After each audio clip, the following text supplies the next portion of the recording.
Hello, and thank you for watching this week's Montgomery Minute. How long should you keep copies of your tax returns? We always hear this question, and we hear, 6 years, 10 years, something like that. Really, to answer this question, you have to understand what the IRS's statute of limitations is to audit past years. Okay, that statute of limitations is 3 years from the date the return was due or filed, whichever is later. Okay, so let's take an example 2021. So the 2021 tax return would have been due April 15th of 2022. Okay, so 3 years from then, from April 15th of 2022, 23, 24, 25. So April 15th of 25 is going to close the 2021 tax return tax year. So that means the IRS can no longer audit that year. It's a closed year for those people who filed on time by April 15th. If you extended your return or filed it late, then that 3 year statute of limitations starts from the date you file it. And by filing it, that means postmark date if you're mailing in your return, or the e-file date. That's the file date, okay? So that starts the clock. And then it's 3 years from then that the IRS can audit. And that doesn't mean completing the audit. They just have to notify you by then that they're auditing that year. Audits can then take, 6 months, 12 months. I've seen audits take 18 months in order to complete them.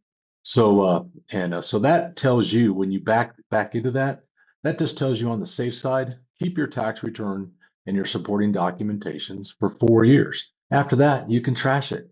No point in keeping it any longer than that because the IRS statute of limitations has run out. And all the states follow that same statute of limitations. So that statute holds true for everybody.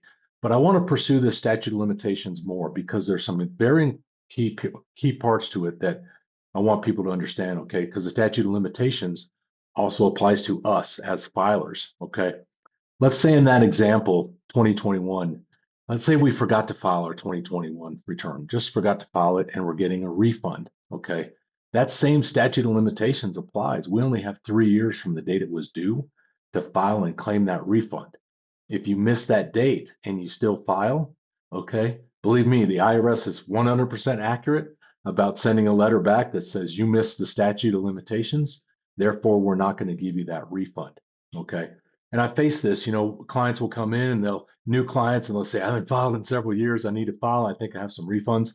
So I have to explain to them that, yes, we still need to file. You should always file your tax returns, but these refunds that are 3 years and older from the date they're due, we're not going to get them back, but we're still going to file to be in compliance. Okay. Last thing about statute of limitations is that's also the statute of limitations to amend a tax return. So let's say that same case, 2021, you realized you did something wrong, you missed a deduction, something like that, and you can get some more money back by amending it.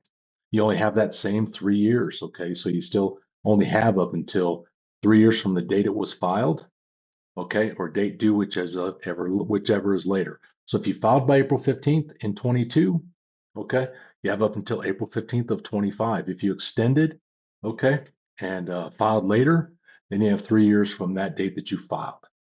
Thanks for watching this week's Montgomery Minute.